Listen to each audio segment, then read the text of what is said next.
I'd like to welcome everyone to the Licensing Subcommittee on the 11th of September 2024. I'm chairing today. My name is Councillor Sam Penfold and I'm the Councillor for Malden and Little Hempston. So we're live webcasting today, so can I remind members and myself to use their microphones and to remember to turn them off when not speaking. So the order of how we're going to do today is the case officer will present their report, the applicant will speak, members will be able to question the officer and the applicant, and then once everyone has spoken, the committee, we will leave and retire to consider our decision. We will then return and the chair, me, will read out the decision. Okay, so I'd like to now ask all the officers at the top and side tables to introduce themselves, please. Do you want to start? I'm Councillor Victor Abbott. I'm a ward member for Ivybridge East and I'm a member of this committee. Sorry, Anna, I didn't need to. I'll include you in this part as well. No. No, sorry. I'm going to ignore that. You're free. I got it right first time. Sorry. I'm Harry Leonard. I'm the licensing officer at South Hams.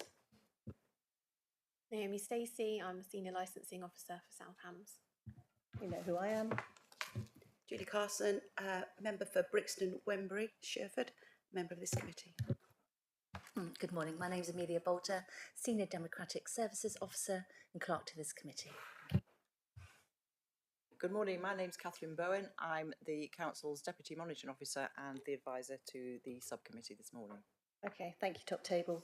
So first of all, item 1, division of the agenda.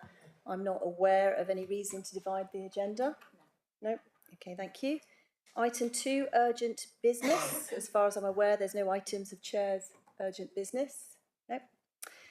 Item 3, declarations of interest. Members, do you have any declarations of interest?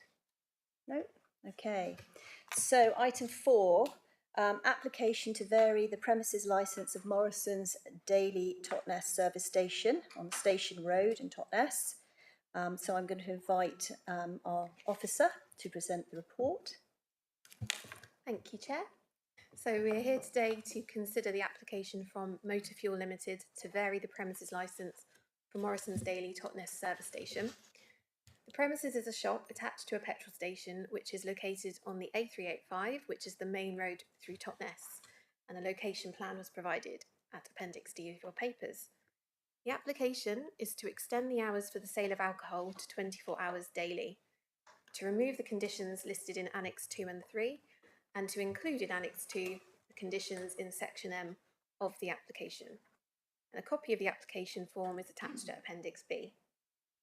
Premises is currently licensed for the provision of late night refreshment, indoors and outdoors, from 2300 hours to 0500 hours, the supply of alcohol for consumption off the premises from 6 to midnight, and the opening hours of the premises are currently 24 hours. Premises licence has been in place since 2016. This is the third application since then to vary the licence to amend the hours for the supply of alcohol to 24 hours. An application was submitted in 2018, which was subsequently withdrawn, and the application submitted in 2020 was refused by the licensing subcommittee. You can see a copy of the full premises licence and the current plan at Appendix A. The conditions which the applicant is proposing to remove are those listed in Annex 2 and Annex 3 of the licence, which are on pages 3 to 4 of that appendix. They're proposing to replace these with the conditions in Section M of their application form, which is in Appendix B, pages 16 to 17. You'll see that some of the conditions are very similar and are a direct replacement. There are also new additional conditions and some that go over and above current conditions, including some higher expectations. Yesterday, we received some additional proposed conditions from the applicant to address concerns that were raised in the representations, and these have been circulated to all parties for their information. We have actually received a request from Councillor Birch, who has objected to the application, that this hearing be deferred due to the late receipt of these submissions. However, having taken legal advice, it's been decided that there is no need to do this and the meeting can go ahead. During the consultation period, 14 relevant representations were received in objection to the application. These have come from the local MP, local district councillor, Totnes Town Council, Totnes Street pastors and local residents, and copies of the representations are attached at Appendix C. Issues raised in the representations predominantly relate to the prevention of crime and disorder and the prevention of public nuisance licensing objectives, and the potential impact that the extended hours for the sale of alcohol may have on the local community. Any information contained in the representations which is not relevant to the promotion of the 4 licensing objectives cannot be taken into consideration. As mentioned in my report, any concerns relating to the general safety of those not using the premises cannot be taken into consideration, and only reasons which specifically relate to the physical safety of those using the premises are relevant to the public safety licensing objective.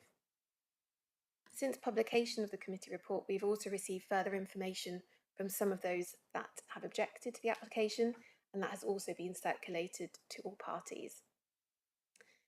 I can confirm that no representations were received from any of the responsible authorities who were consulted, including Environmental Health and the police. When considering an application to vary premises licence, only issues which directly relate to the reason for the variation, which in this case is the extension to the hours for the supply of alcohol and amendments to the conditions, and how they relate to the promotion of 4 licensing objectives, can be taken into consideration. And just as a reminder, the 4 licensing objectives are the prevention of crime and disorder, public safety, the prevention of public nuisance, and the protection of children from harm. Let me know if you have any questions. Thank you. Do members have questions? No questions. No, I have no questions. Thank you. Thank you, Stacey. Thank you. So now we would like to invite, invite the applicants to speak. If you'd like to state your name and who you represent, please. Good morning. My name is Robert Bockai. I'm the solicitor representing the applicant MFG today. With me, Regional Manager Paul Rossiter and the manager and operator of the site, Shaluki Sanayaki. Yeah, thank you. So I'm going to address you. You may have some operational questions that either Paul or Shaluki are better equipped to answer.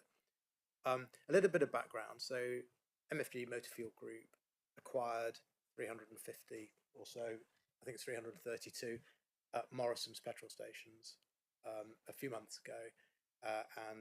So with this particular site, I think they were opening 15 a week. And this particular site was taken over in July. So MFG, our client, not Morrison's, MFG has been running the site since July. So Morrison's had an existing license, as you've just heard from Naomi, 6 o'clock in the morning till 12 o'clock at night. They've also got late night refreshment, which sale of hot food, hot drink between 11 p.m. and 5 a.m. And there's no restriction on 24-hour opening. We took over on the 28th of July.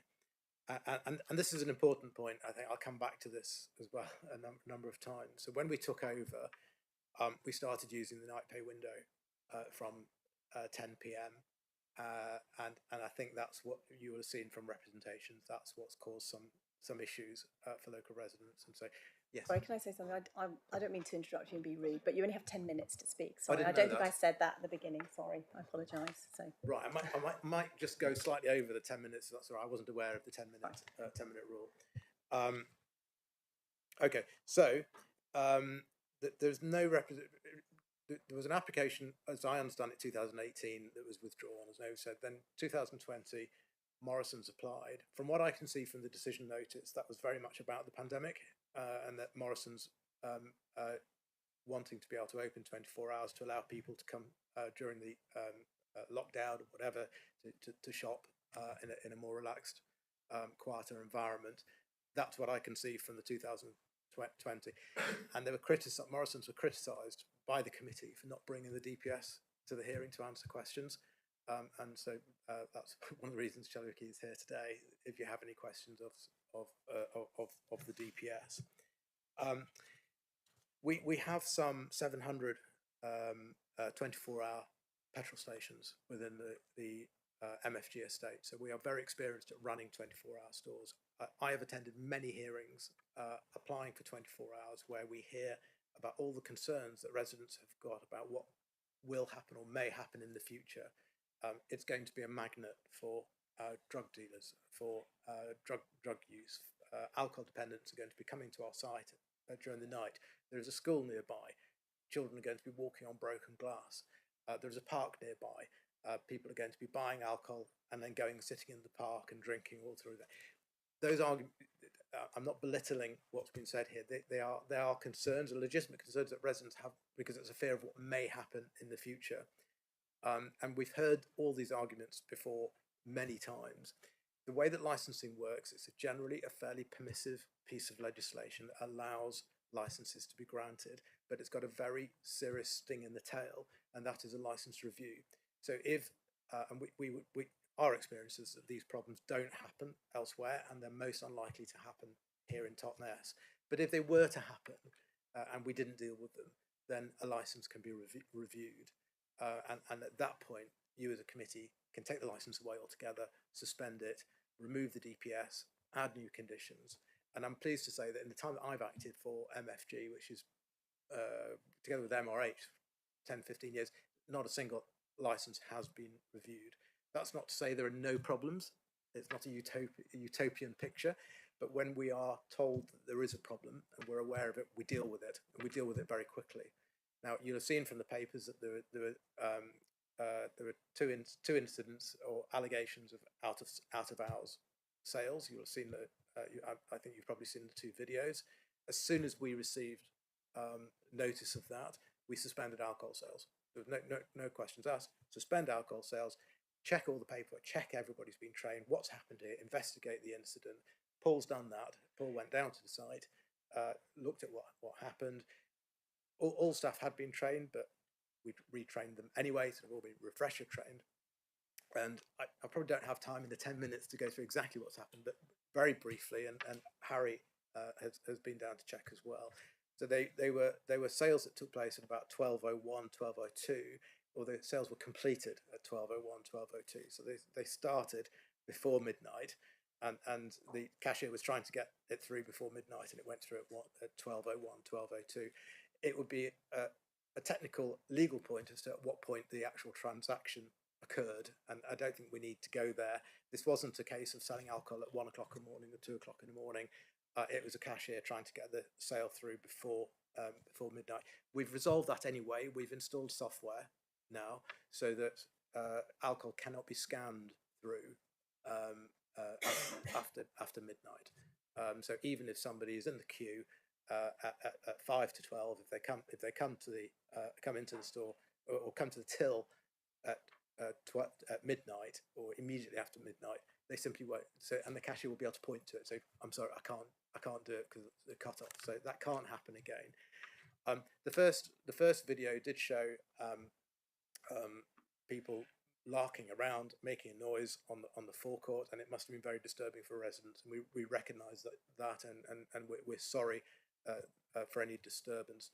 I go back to where I started, which was that we have been using the night pay window, which is normal practice for MFG and in fact most petrol stations to use the night pay window from 10 o'clock or 11 o'clock at night.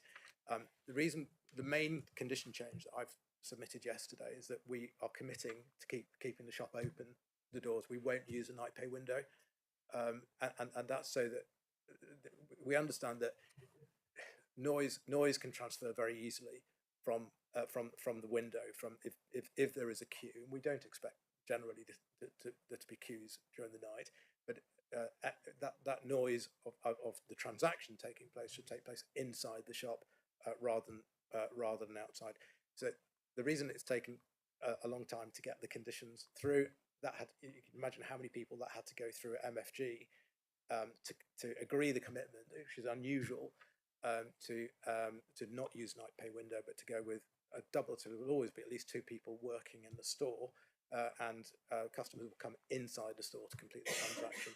And we think that's going to make all the difference. So I couldn't understand why residents were saying, think it's got so much noisier. We've had so much more disturbance since MFG took over. All we did was extend the hours of the shop by 1 hour, and it didn't make sense. It makes sense when you see that MFG's night pay window policy is actually what's caused the noise and disturbance. So hopefully that will be resolved now.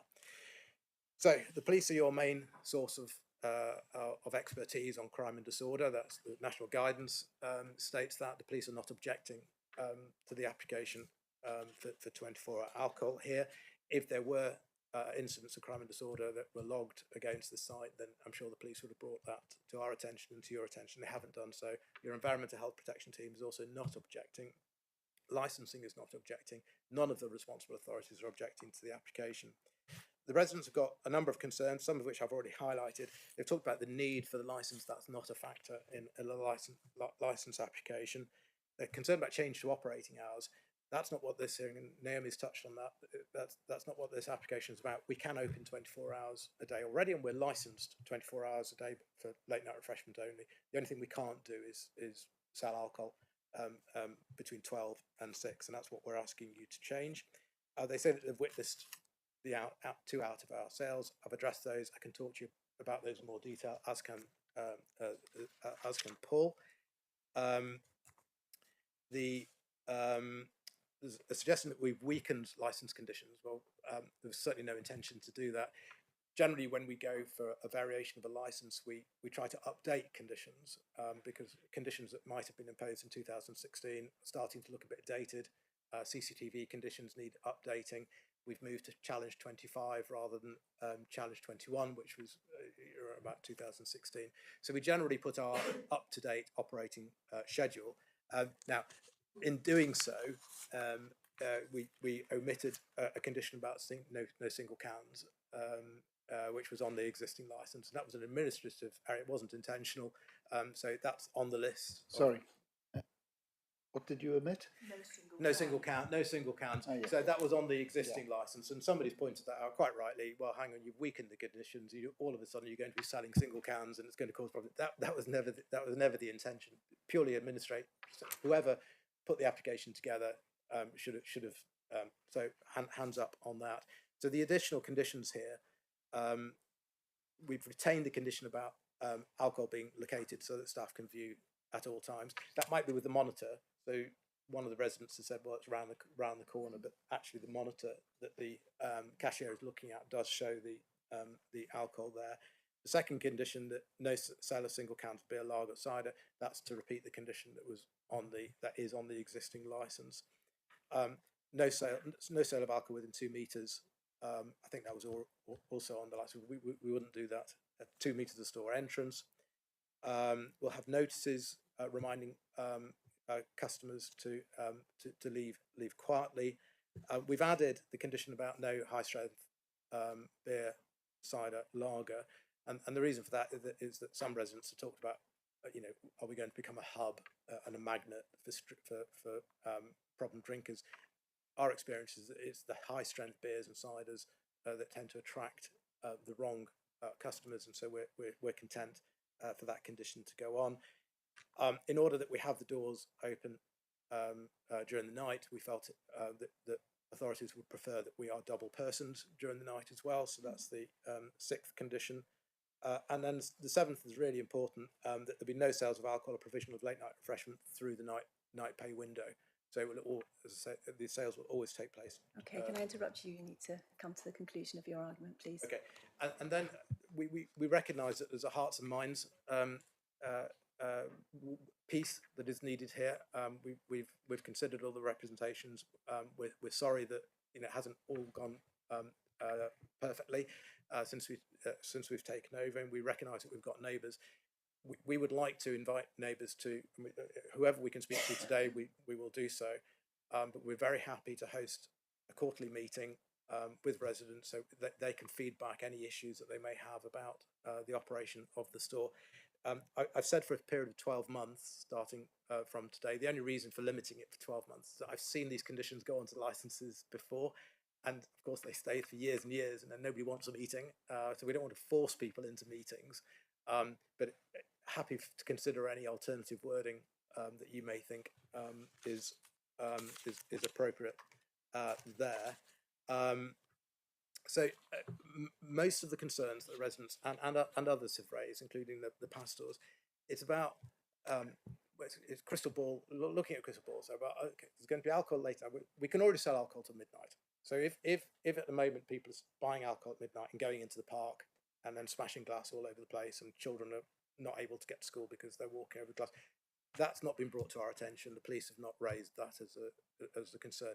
So the concern is if we are able to sell alcohol after midnight, between midnight and 6 a.m., all of a sudden it's going to become this hub, and that all these problems are going to happen. We don't believe that that's the case. It's not our experience elsewhere. So it's a fear of what may happen in the future, and that's not enough in licensing terms. Paul is regional manager, lives in the area. Very happy to answer any questions. He's reviewed all the CCTV footage from inside the store as well. I think that's about it. Just that Section 180 of the guidance, the government's guidance, is that shops should generally be able to match their hours, unless there are good reasons to restrict those hours. We would suggest that there's no good reason to restrict those hours, but we're also aware of the responsibilities that come with running a 24-hour store and the review process that could follow. Thank you. Thank you for that. Just before I go to members, can I just clarify a few things in my mind? At the moment, is the garage store open 24 hours? No, it's open until midnight, and then it reopens at 5 a.m, but can only sell alcohol from 6. Right, so if you were granted the licence, you would then open it 24 hours? That's the plan, yes. Okay. But we could open 24 hours, albeit You could, without but at the licence. moment you're not? Yes, correct. Okay. Also, can I clarify the main store that has a license to sell alcohol 24 hours? Is that correct? It may do, but we're not the main store. Okay. We're not Morrison's. So historically, so I acted for Sainsbury's during the transition in 2005. So there's a separation between the two? Oh, it's completely separate. So MFG Okay. is it's MFG's site now. Okay. They have a partnership with Morrison's for the supply, so you'll still see Morrison's branding. I don't know how long that partnership, how long that contract is for. Okay, okay. Can I open it up to members? Yes, please. First of all, sorry, you used initials DPS. Designated premises supervisor. So every premises license, it's quite a system. You have a premises license, and then you have personal license holders, and in order to legally sell alcohol, you have to name the DPS on the license. Yeah, fine, thanks. In a way, this is not this application, but I'd still like to know, you quoted figures for having 24-hour opening and alcohol sales elsewhere. Could you just repeat those, please? Yeah, I think my figures are probably out of date, actually. So MFG, I said, owns 700 24-hour petrol stations. I think it's probably significantly more than that now because of the Morrison's acquisition, because they've acquired 330 stores from Morrison's. So it's certainly in excess of 700 24-hour petrol stations. And alcohol sales? So those are all licensed to sell alcohol 24 hours a day. And it's quite common. So my own firm, we act for other petrol operators, and the vast majority of their sites are licensed 24 hours a day. The question was asked about Morrison's, and what I was going to say is that when we applied in 2005 to move the licenses from the old licensing system to the new, we were encouraged by Mr. Blair to go for 24-hour licensing. So the supermarkets did put in applications for 24 hours, but it didn't necessarily mean that they used. So there are a lot of 24-hour licenses out there, particularly for supermarkets, that aren't actually used. So Morrison's may well have 24 hours, I don't know. But they won't be open 24 hours.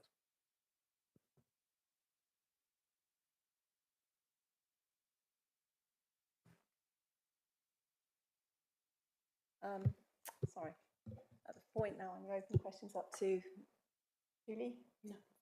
Okay, all right, okay. No more questions. No, I've got one question. Do you have a similar licensing, a garage with license in a similar situation, geographical and in terms of numbers of residents around somewhere else? I can speak from my experience, and then I'll hand over to Paul.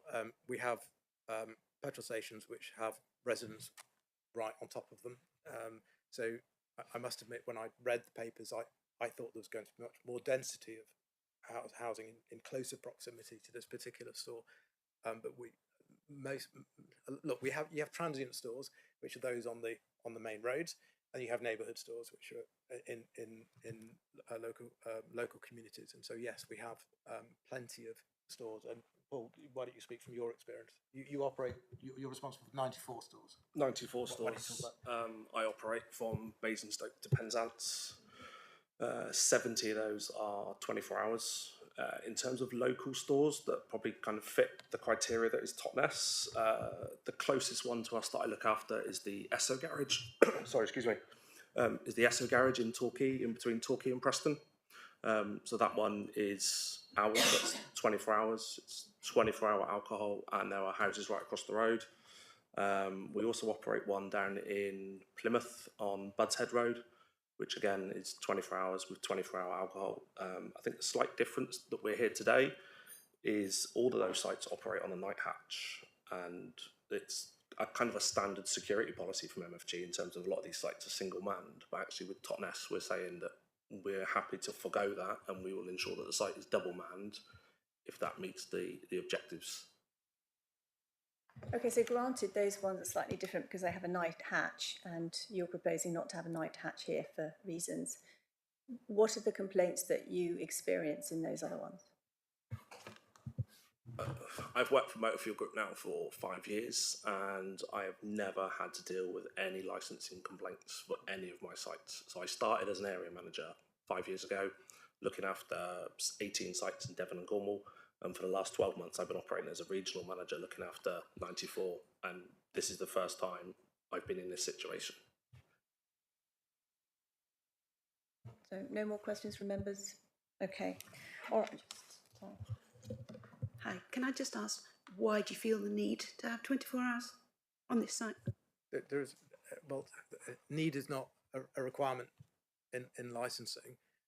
So they wish to open 24 hours. They wish to,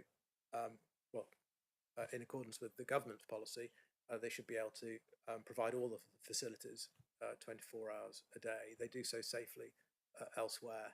It's an add-on service. It would mean that it's an add-on service. It's not the attraction to coming to the store, but need is not a requirement here for us to receive a license. I know. So why do you want to open 24 hours, is my point. Well, if it's not just to sell alcohol, you're currently not opening 24 hours, so it looks rather like you want to open 24 hours just to sell alcohol. So can you just clarify for me why you're not open 24 hours currently? I don't know what decision has been taken in terms of the hours. They would need to increase the staffing if they weren't using the night pay window. So there's a whole equation and calculation that has to be made.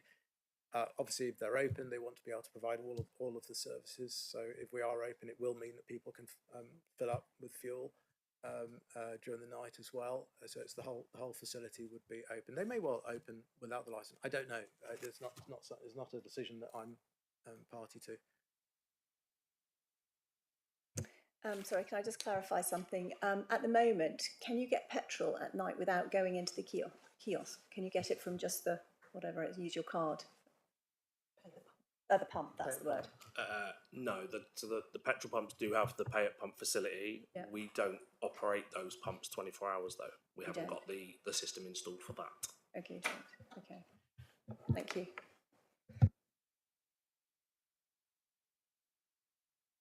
So I would like to invite the objectors to speak. First, I would like Councillor Anna Preslow. You're allowed to stop. Thank you. Thank you, Chair. So I'm going to read out a statement from Councillor John Birch, who couldn't be here today. I make this statement in support of my objection to the application for a variation to the premises licence for the sale of alcohol at Morrison's Daily Totnes service station. The basis for this objection is that in granting a variation to the existing licence for these premises, it will result in alcohol being on sale for 24 hours a day for 7 days a week, and consequently will not promote the full licensing objectives, particularly the prevention of crime, disorder, antisocial behaviour and public nuisance. The Morrison's Daily Totnes service station is close to an area cited within the Public Spaces Protection Order (brackets Alcohol 2021) issued by South Hams District Council and known as the Totnes Alcohol Protection Area. This order replaced a similar order made in 2018 and confirms the continuing problem of alcohol in Totnes. Extending the current Morrison's licence to enable it to sell alcohol to 24 hours will be detrimental to the aims and objectives of the protection order. The application proposes that alcohol will be sold for consumption from the premises 24 hours a day for 7 days a week.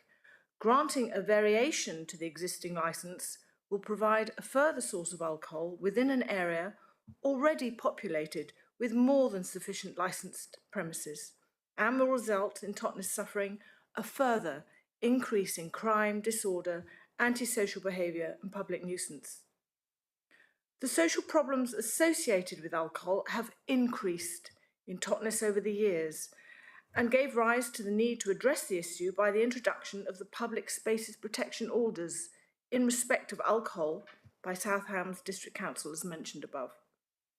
Residents in the area already suffer noise, nuisance and antisocial behaviour at all hours of the day and night. They have endured this inconvenience for a considerable period of time, and the granting of the variation application will exacerbate the situation. In addition to my objection above, I would request the committee consider the submissions of the following objectors: Totnes Street Pastors, Lorraine Cosway, Jack Patterson and the Totnes Town Council. I understand there are further valid objections. I attached the decision of the Licensing Committee following the hearing of a similar application in 2020, at which its application was refused. The circumstances and evidence relied on by the subcommittee in August 2020 are still extant. In view of the above, I would request the Licensing Committee refuse the application. Thank you. Do any members have questions for Councillor Presswell? Councillor Presswell, morning. Do you know, are there any other venues within Totnes that have a 24-hour licence? I have to say I don't partake too much of the alcohol availability in Totnes. Sorry, Anna, I don't think you need to answer. Oh. Should we go to legal? Legal should know that. Well, I Sorry, can confirm if you like. It is the main Morrison's supermarket does have an alcohol licence to sell 24 hours. They don't utilise it currently. I believe they close at 10 or 11 at night. But they do have a licence to sell alcohol 24 hours, which was issued in 2020. So this would be the only one in Totnes doing 24 hours? It wouldn't be the only one licensed to do it, but potentially if they did decide to open 24 hours, currently it is the only place that would be selling it 24 hours. Thank you. Any other questions? No?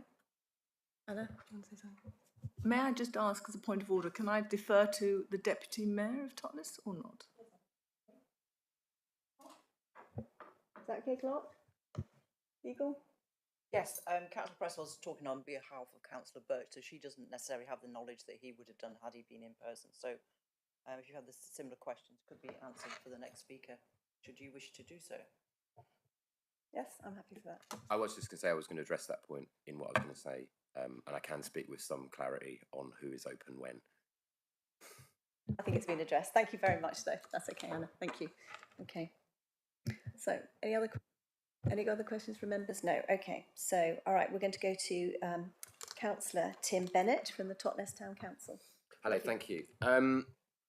Obviously, we're in a bit of a difficult position here, and our committee structure means that these revisions have come in and we've not had an opportunity to discuss them. So I can't really speak to these changes that have been, the amendments that have been made.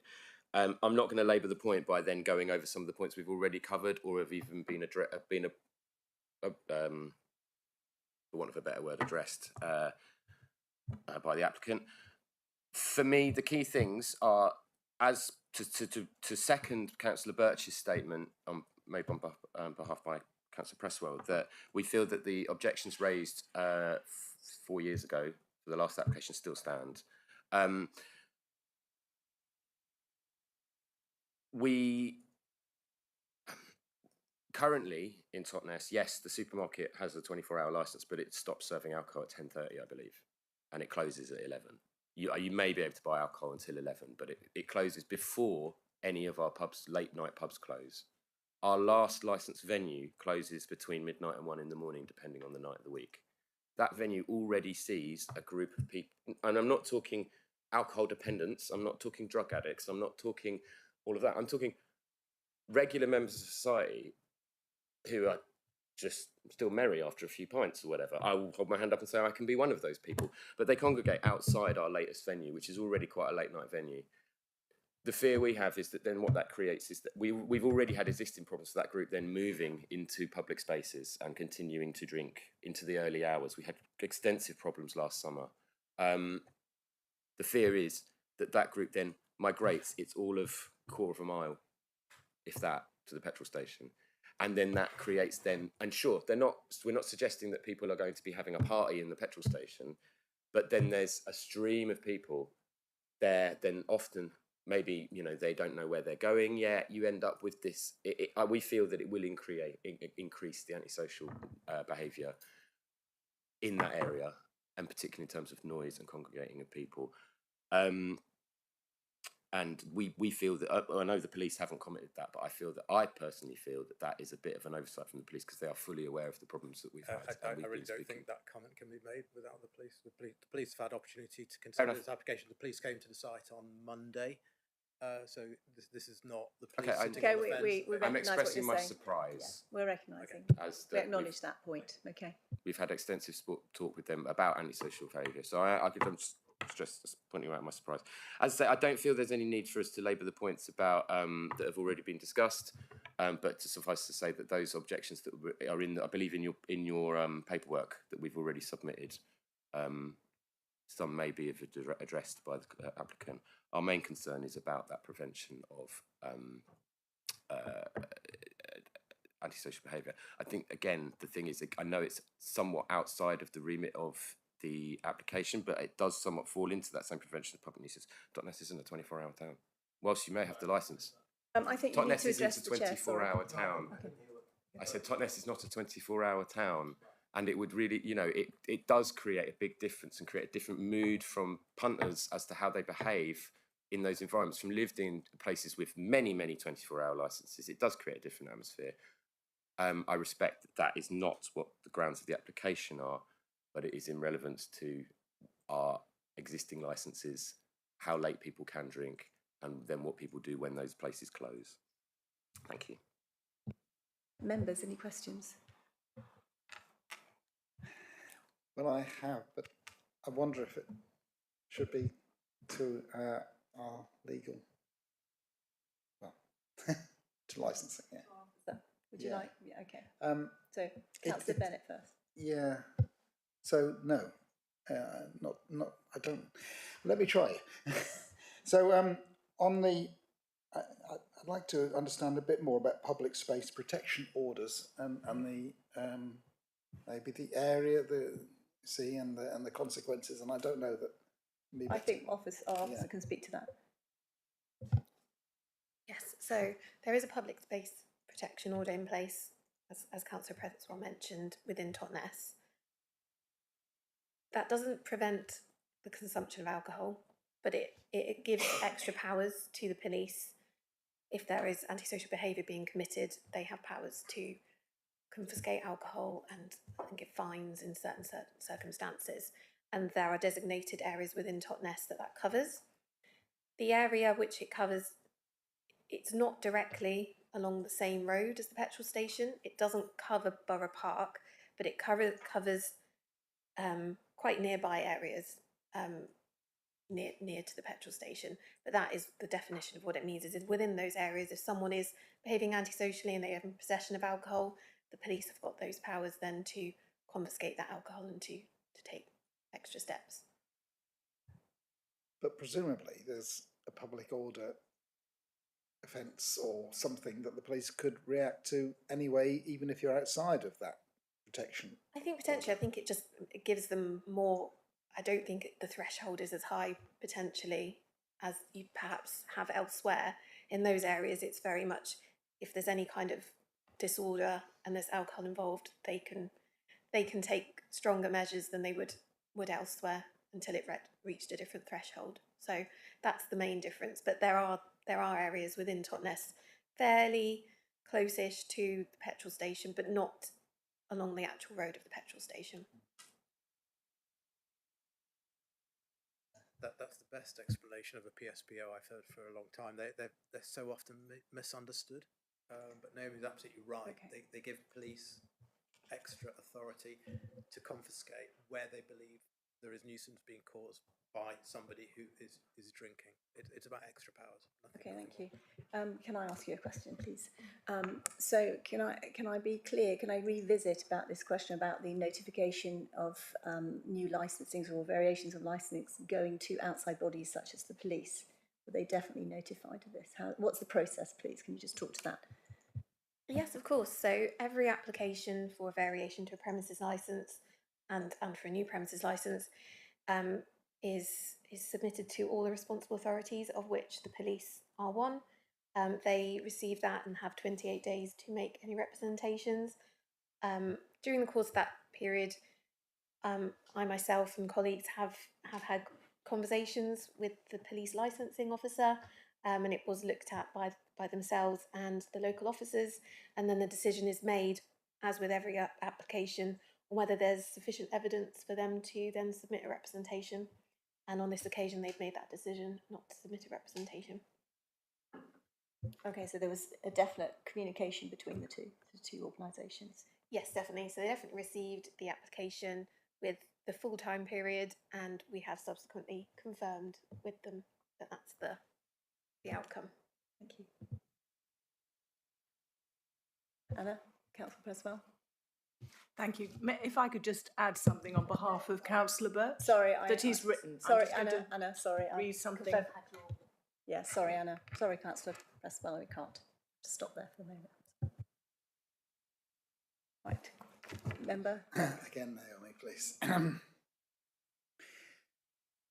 I guess the aerial limits of a public space protection order are set as small as seems appropriate at the time, so that you're not just taking in the whole of South Hams, and yet if it was deemed relevant, could they be extended without too much difficulty? Is it a long process? Yeah. So the PSPO's, Public Spaces Protection Order, they replaced previous alcohol designation zones, and there's very strong evidence that's required to put a PSPO in place. So there has to be evidence from the police, as well as there's a consultation every time a PSPO is being proposed. They last for 3 years, and at the end of every 3 years there has to be another consultation to ensure that the areas that are included are definitely the problem areas and are still relevant. They can't just carry on indefinitely. The current ones expire this October and they are being renewed, and it's going to be the same areas that will be carried forward for another 3 years because they've recently gone through a consultation process. So yes, they have recently been reassessed, and the same areas I've confirmed will be continuing going forwards for another 3 years. On application, could there be a change within the 3-year period, or is it not allowed to change until that 3 years is up? There's no restriction, so you could review them at any time you wish within that 3-year period. They just can't last longer than 3 years, so they will expire if there's not then a consultation and a review before the end of that date. But that has been done this year, and it will be brought in again in October. Hold on a minute, please.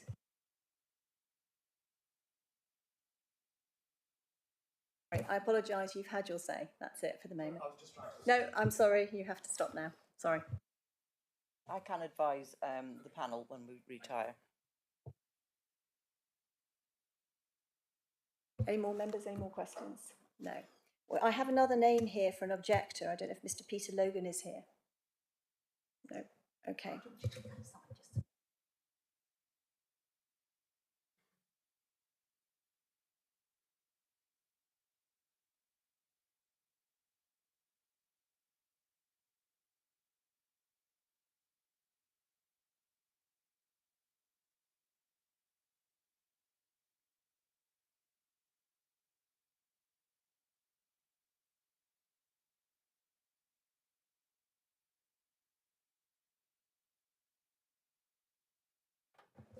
Okay, that seems to be the summation of the objectors. So, members, do you have anything more to add?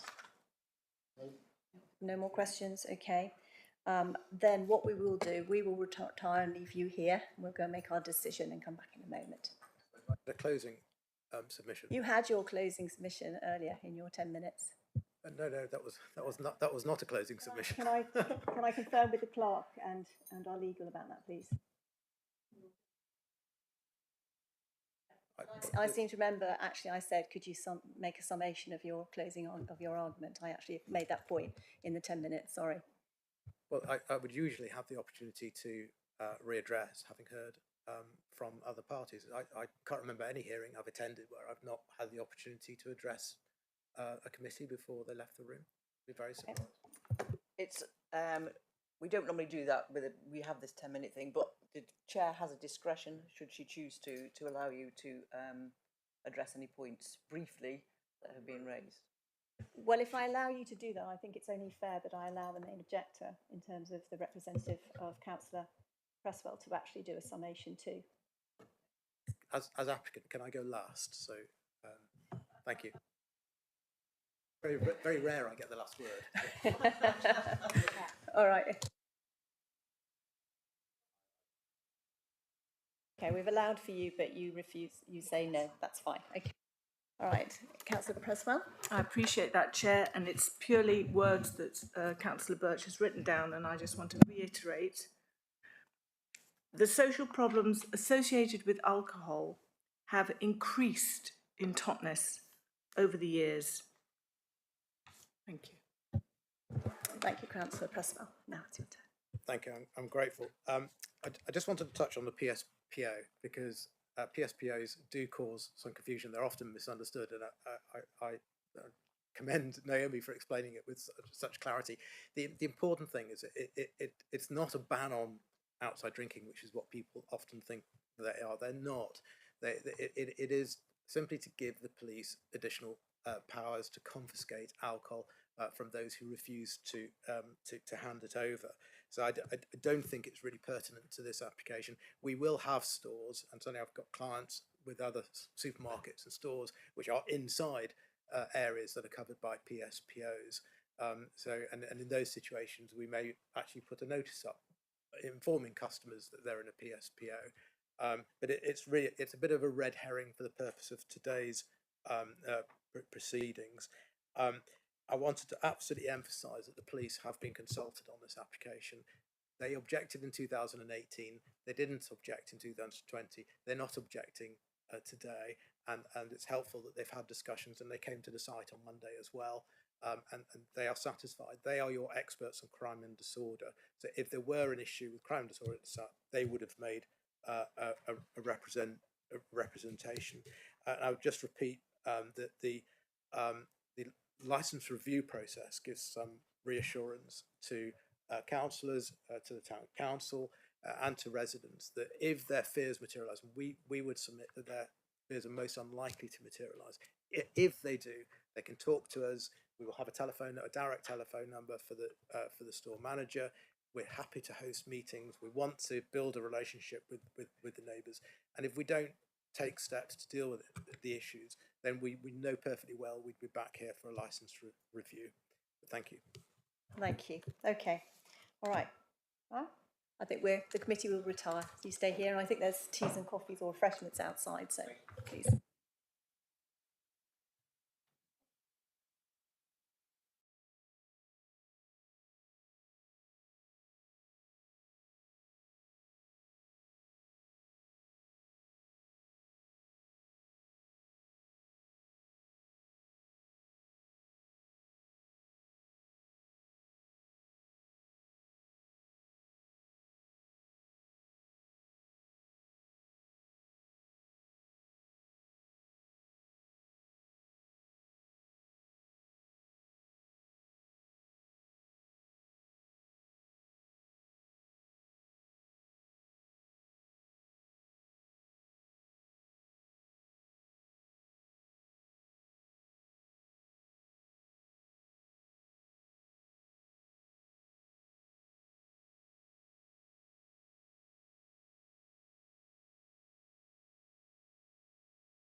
Okay, thank you for being patient. Welcome back.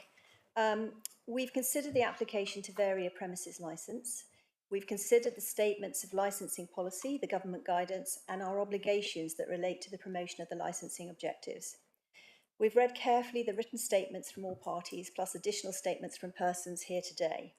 We understand and are extremely sympathetic to the concerns of the residents, but in accordance with legislation, we grant the application subject to the following changes being incorporated into the operating schedule and the additional conditions presented by the applicants, and with the committee's additional condition to wording to condition 7, which is there should be no sales of alcohol or provision of late night refreshment or any other sales through a night pay window. All sales must be through the store. Okay.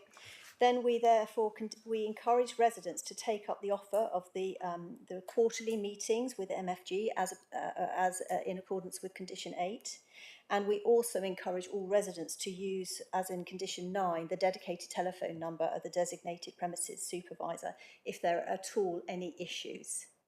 So there we go. All right. So that ends this part of the committee meeting. Thank you for all for coming. We will now have a break.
do we have everyone here? Is there anyone not?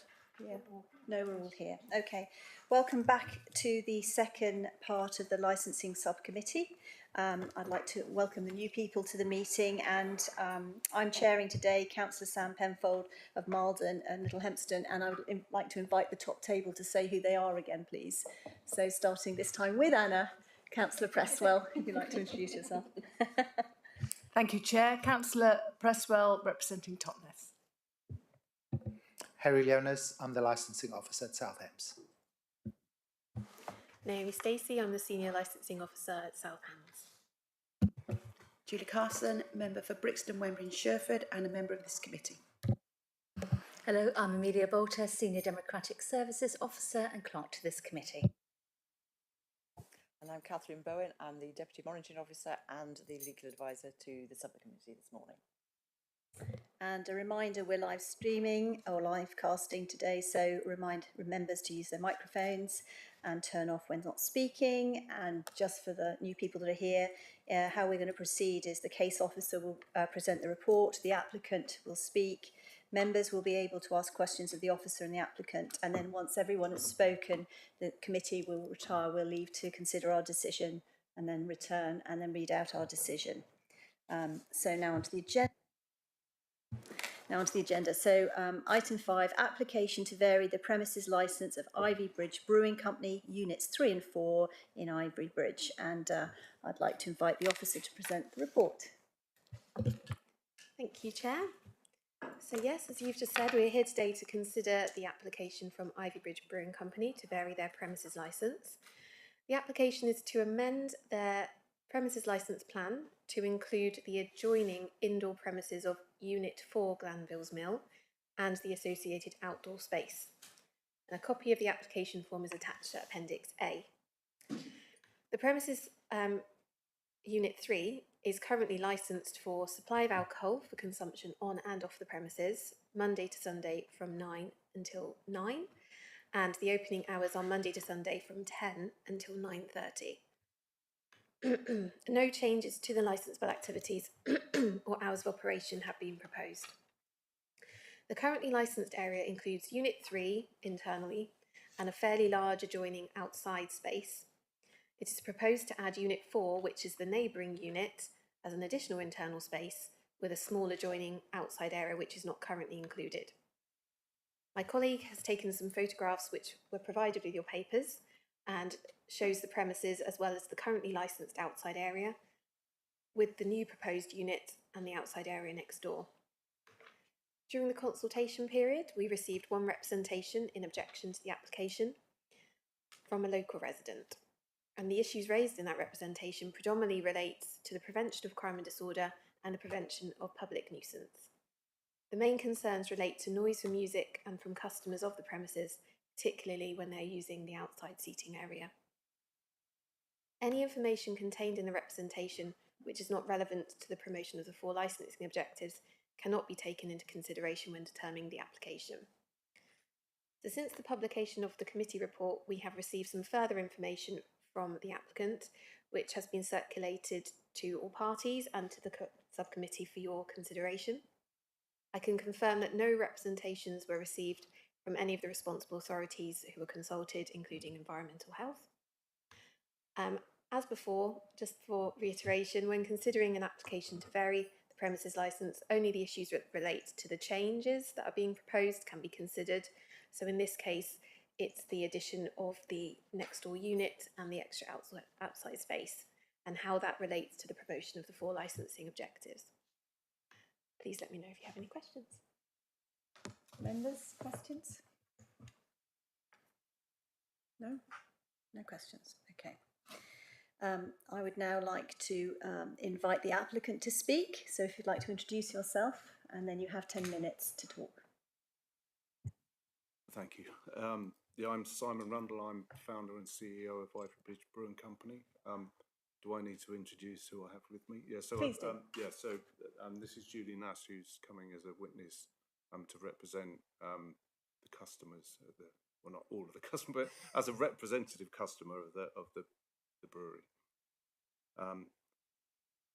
Yeah, thanks for giving us the chance to present our case. I gave a fairly substantial response to the initial objection, written response, and also have submitted some sort of further details on the key points in relation to the licensing objectives. So what I think I'll do today is kind of try to combine both of those into a sort of general response, if that makes sense. So, I mean, firstly, I think it's important to state that we're actually not a typical pub or a drinking establishment as such. We're a social enterprise, and we're very much community based. So what we do is very much work with our local community as much as possible, and we support people with learning disabilities to make, package, and sell beer.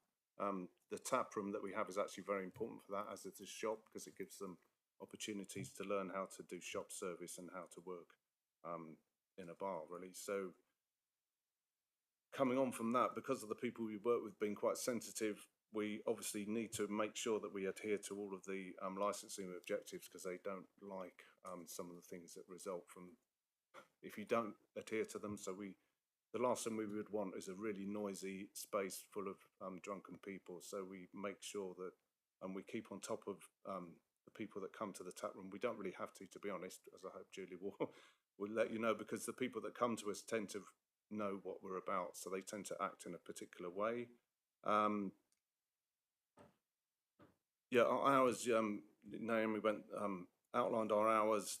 Those are the hours that we've got. We don't use all of the hours all of the time. So what our opening hours actually are the shop is typically open Tuesday through till Saturday between 10 o'clock and 2 o'clock, and then our tap room is open Thursday, Friday and Saturday between 5 and 9, and then we've started over the last few months opening in the summer from 12 o'clock till 9 o'clock on that Saturday. So they're fairly reduced hours. We've deliberately got the hours ending early because that helps in terms of not having a disruptive element in the bar. It also helps our guys get home, because a lot of them need to travel home independently.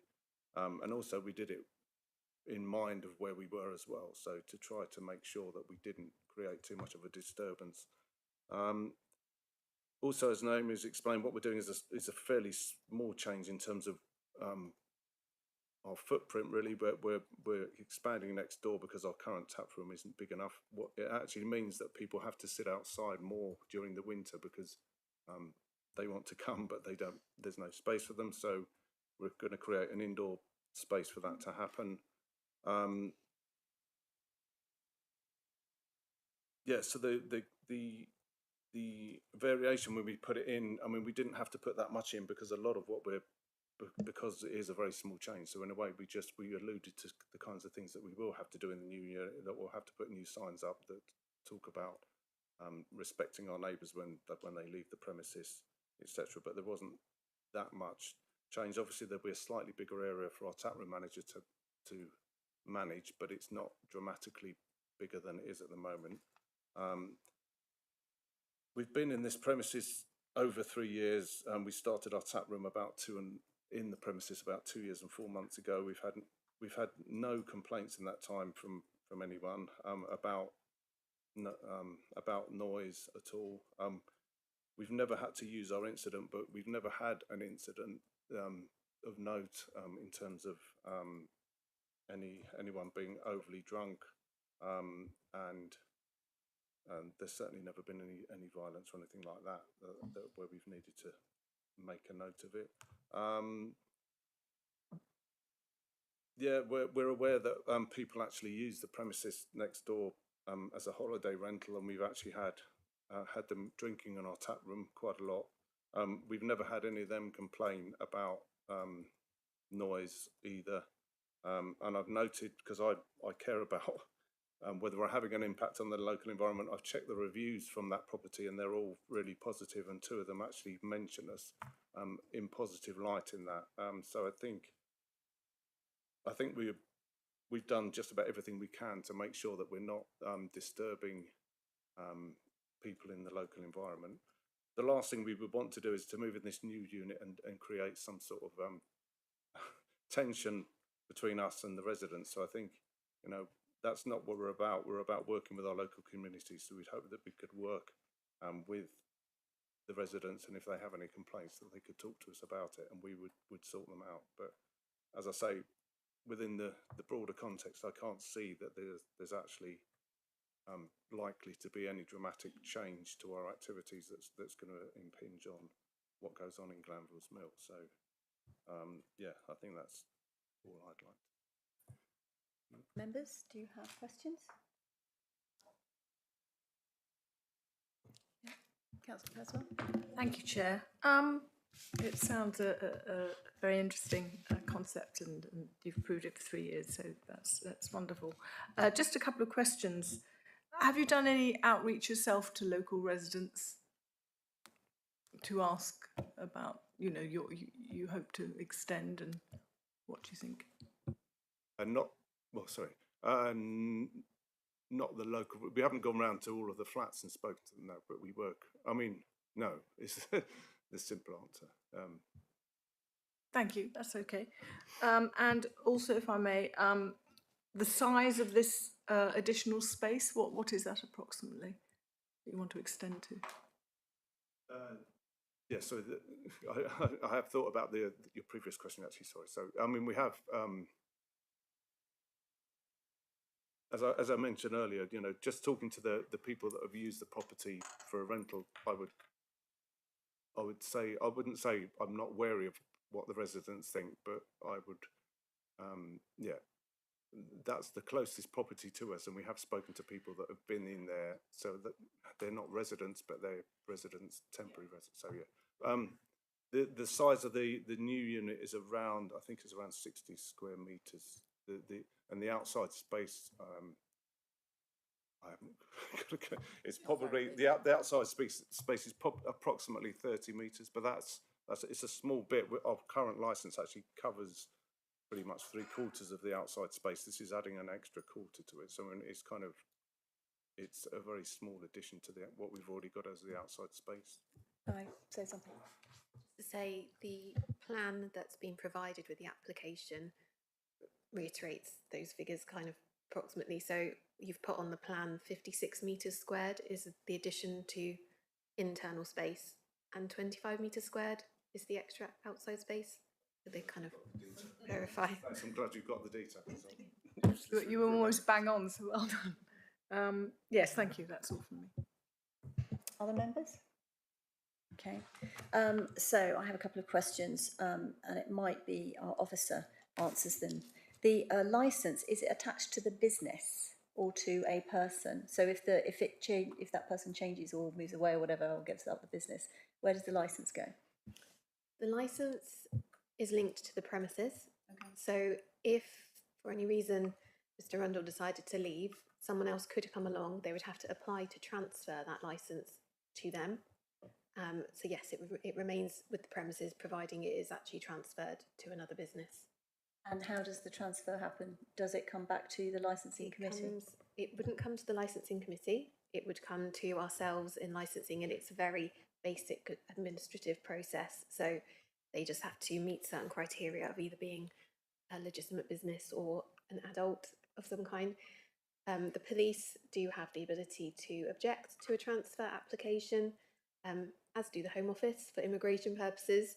But other than that, there isn't any other kind of objection that we can do. We can't bring them to the committee to make that decision. Thank you. And then, Mr. Rundle, can you tell me about the safety guidance for the number of people that you have for currently, and then when you make your expansion, please, the number of people that can be accommodated? Oh, you mean, yeah, sorry. Yeah, we haven't done a safety. Well, we haven't looked into that. We haven't planned until we get the premises next door. We didn't want to go too far with it, because obviously I'm the only one doing everything in the business at the moment. So every additional thing would be. But I mean, we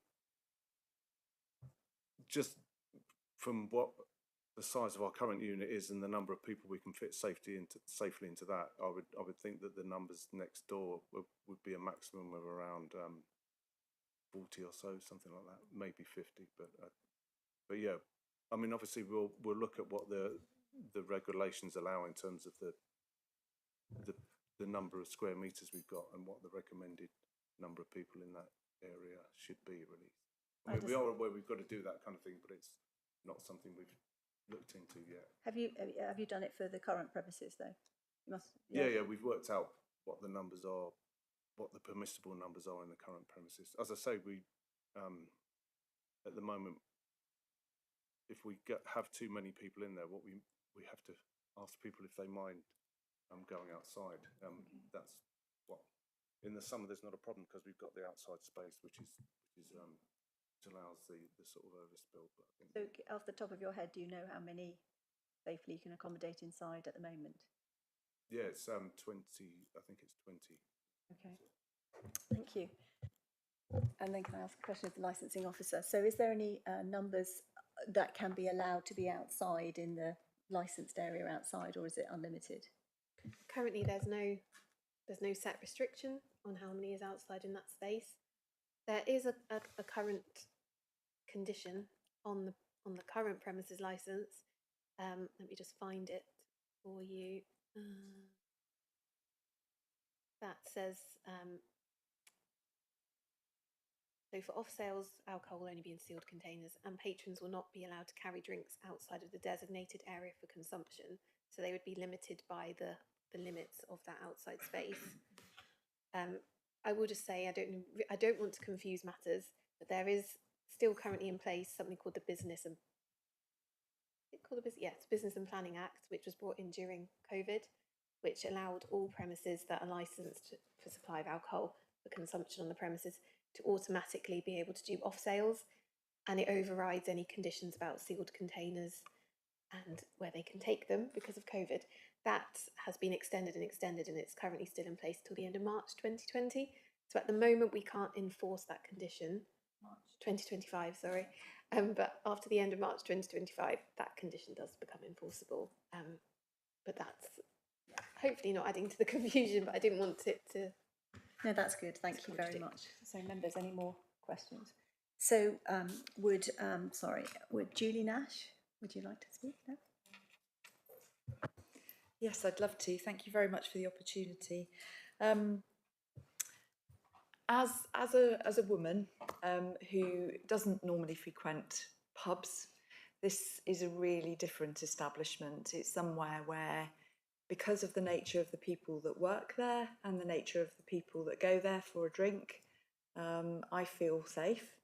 I go there probably once, twice a week with my husband and our dog, and I would easily, happily go there on my own, partly because it shuts early, so it's safe for me to get home.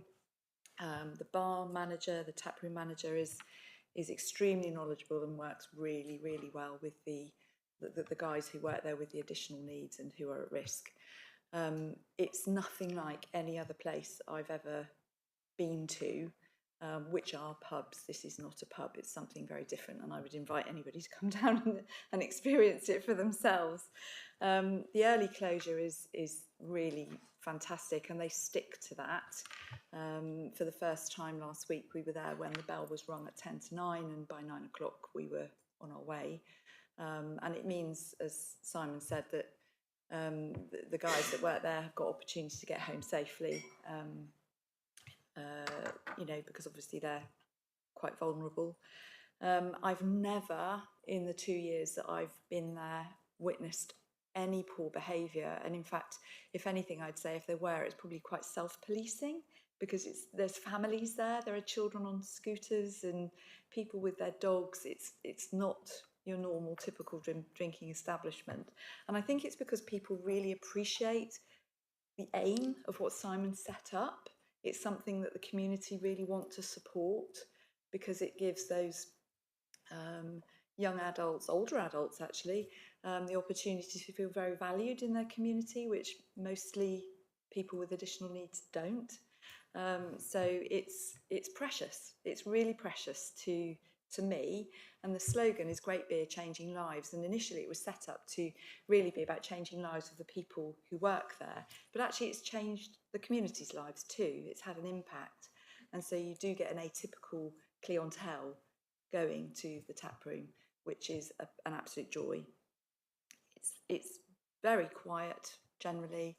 There's no real, despite the fact there is licensing for music, there isn't really any music apart from perhaps some background music when there are some food establishments serving food there on a Saturday. I don't know what else to say apart from so glad, and as are the other people that frequent it, so glad it's there. Thank you. Members, any questions? Okay, so now I would like to invite the objector to speak. Sarah Moore, would you like to introduce yourself and say? Thank you, Chairman. I am the owner of the above property.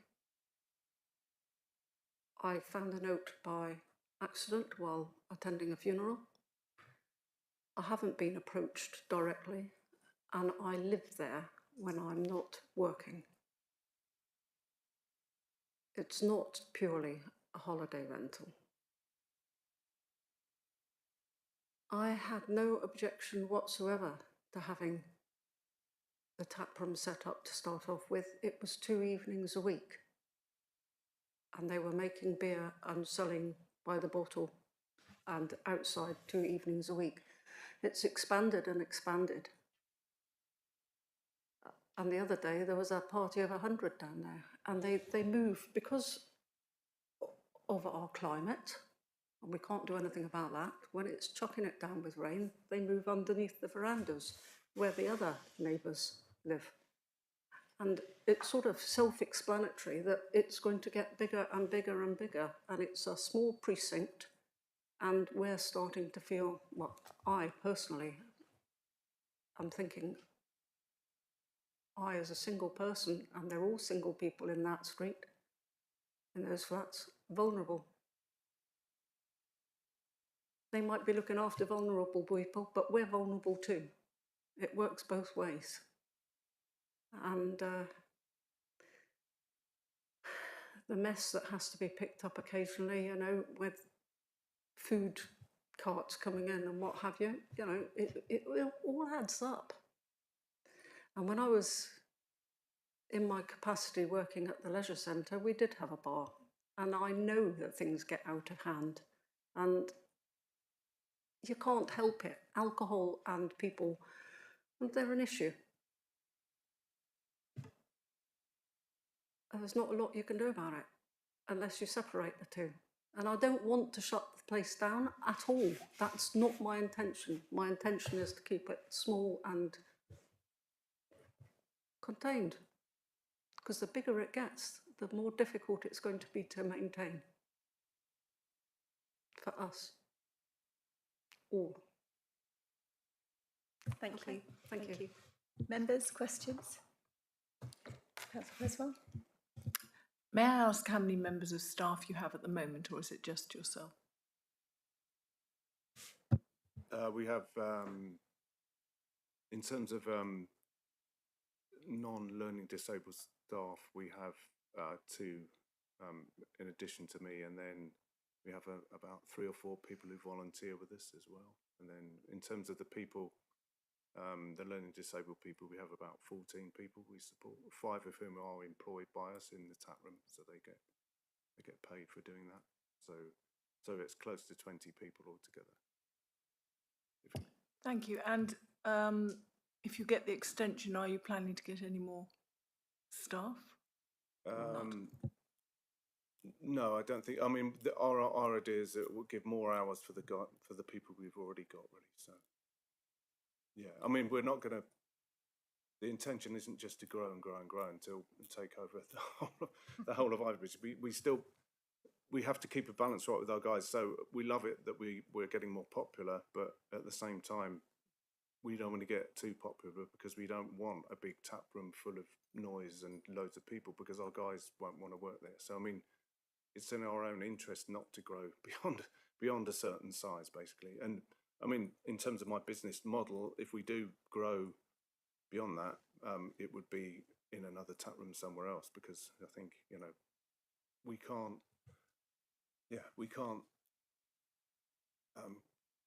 we don't want to create a space that our guys don't want to work in, because then there's no point in us existing. So it's in our best interest to stay contained and small. I mean, the idea that we're going to get out of control is just like fanciful, really. What I would close if the brewery ended up as a place where people came in, got drunk, and started fighting, I'd close it. So yeah, we want to be successful, but we realise that our success has got to be managed properly. It's a shame, because I think we could make a lot more money, but actually that's the challenge of managing this kind of social enterprise, really, is to get the balance right between being a thriving, massive business and actually helping people. And I think that bugs me my whole life at the moment. Okay. So actually, yeah, to suggest. Yeah. Thank you. So, members, any more questions for the objectors? May I ask just two small additional questions? To the objector. Thank you. Not to the objector. Just regards the mess. Can I just ask if we've got any questions first for the objector? Please, can we just follow through with that first?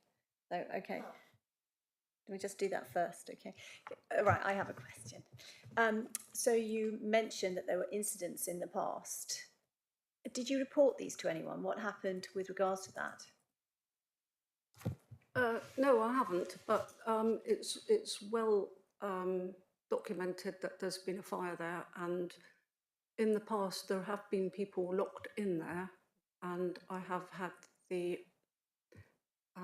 not there anymore, the pepperberry florists have had to let them out, and also I don't have a key to get in and out. The place is supposed to be locked up from 5:30 in the evening right the way through until 7:30 in the morning. Sorry, can I go back to the question about the complaints? Did you report the complaints to anyone? No. And do you know of any neighbours that have reported complaints to anyone? I wouldn't know, to be honest. The incidents have been logged, obviously, with the ambulance and the fire brigade.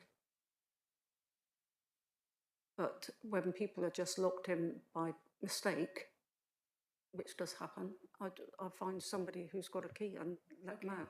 Okay, so somebody's been locked in by mistake, but that's not a public nuisance. That was not shouting. No, that's not. No, Okay. where they obviously shout because they need to get out. Yes, but it's not to do with the alcohol as such. I don't know how they managed to do it, but they're in there, and so when their gates are being locked back up again, maybe people aren't paying enough attention to making sure that the place is empty. And can I ask if you've spoken to the owners of the business at all about any of the complaints that you have? No, I haven't, because I didn't realise that it was part of them. Okay. You know, I don't. That's fine. I don't want to say actually it's all to do with them or it's all to do with them. I'm not that sort of a person. I'm a all-encompassing person. Okay. Okay, thank you. Councillor Presswell. Thank you. May I ask you how many times this has happened, this the locking up of the precinct and people being... Probably last winter about 4 times. Right, and regards the mess, could you just elaborate a bit more on that, please? With regards to? The mess, you commented on the mess being left. Oh yes, my bins are sometimes overflowing. Right. Okay, thank you. And you don't have to comment on this, but you feel a bit vulnerable with this potentially expanding and more people. I feel vulnerable because of the expansion. And the quantity of people that will be passing your door, I assume. The other day there was 100 people down there. That's a lot of people. And you're en route to the... I'm directly above, Right. literally. And your fear is that they can break into your house, or they're outside and... They're outside and leaping around and having fun. But it is it's a precinct. It's a shopping precinct. And I don't know of bars in shopping precincts. This was a small tap room, and it is expanding. Thank you. Okay, thank you. Councillor Breswell? Yes? Okay. Okay, let me just, I think we need to quickly come back to this locking incidents. Can you just speak to that very quickly, very briefly? Yeah, I'm not aware of anyone being locked. I mean, our tap room manager, people coming through our back door, so the gates aren't open and they get locked up at about 6 o'clock, and the people who lock them up usually make sure that anyone who's not associated with us leave. But yeah, we always check the outside space. Okay, so as far as we've never locked nothing anyone. to do with you, no awareness of it. I'm not aware of anyone. Okay, all right, okay. Members, anything else? Any other questions or anything you want to ask? Or am I allowed to say about the bin? I mean, we pride ourselves in that we leave the outside space absolutely spotless when we've used it. We've got our own bins. On Saturday, we had a pizza company in with boxes, and we crushed the boxes and put them in our recycling bin. So we never leave any mess. All right, thank you. Okay, fine. All right, thank you. What we will do now is we will retire and make our decision. So you're welcome to use, I don't know, presume there's tea and coffee or water outside. We'll be back in a minute.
thank you for your patience. We have considered the application to vary a premises licence. We've considered the statement of licensing policy, the government guidance, and our obligations that relate to the promotion of the licensing objectives. We've read carefully the written representations from all parties, plus additional statements from the persons here today. It is our decision to grant the application as submitted. However, we encourage residents who may have any concerns to take their concerns to the applicant. Thank you for your patience. And the meeting is closed. Thank you.